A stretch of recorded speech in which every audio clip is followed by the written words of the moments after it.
வலைதளங்களில் அதிகமாக இப்போ பரவிட்டு இருக்கக்கூடிய ஒரு விஷயம் எது அப்படின்னு பார்த்தோம்னா, சிஹான் ஹுசைனி அவர்களினுடைய உடல்நிலை சரியில்லாமல் அவர் மருத்துவமனையில் அனுமதிக்கப்பட்டிருக்காரு.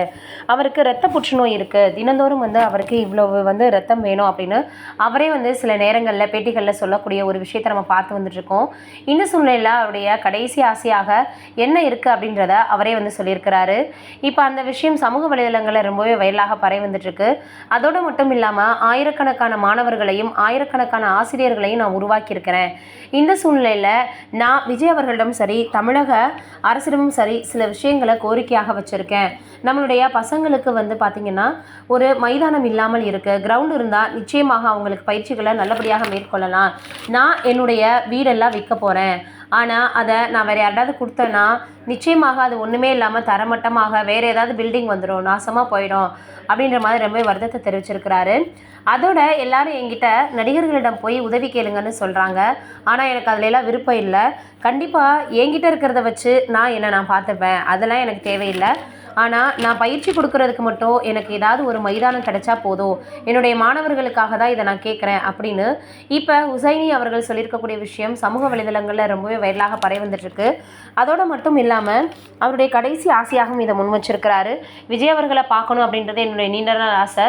என்னால் முடியுமா என்னன்றது தெரியல. ஏன்னா அவர் இப்போ அரசியலே இருக்கிறதுனால ரொம்பவே பிஸியாக இருந்து வந்துட்டுருக்காரு.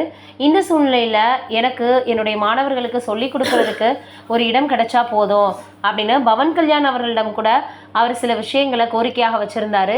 இதையெல்லாம் 2 நடிகர்களும் ஏற்று அவருக்கு ஏதாவது உதவி பண்ண போகிறாங்களா இல்லையா அப்படின்றத நம்ம பொறுத்து தான் பார்க்கணும். ஆனால் அவருடைய ரசிகர்கள், அவருடைய மாணவர்கள் எல்லாருமே உங்களுக்கு ஒன்றும் ஆகாது, சீக்கிரமே உடல்நிலை சரியாகி நீங்கள் வீடு திரும்பிடுவீங்க அப்படின்னு அவருக்கு ஆறுதலையும் வாழ்த்துக்களை தெரிவித்து வந்துட்டுருக்காங்க.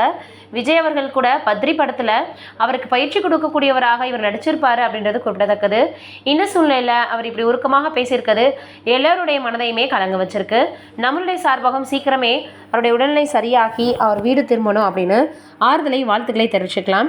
இது ஒரு பக்கம் இருக்க, இன்னொரு பக்கம் சூர்யா அவர்கள் காமெடியனாக அறிமுகமாகி பிறகு மிகப்பெரிய அளவில் ஒரு கதாநாயகனாக வலம் வந்துட்டுருக்காரு. அவருடைய நடிப்பில் விடுதலை அப்படின்ற படத்தை நிச்சயமாக மறக்கவே முடியாது. இந்த சூழ்நிலையில் இன்னும் நிறைய திரைப்படங்கள் நடிக்க ஆரம்பித்தார்.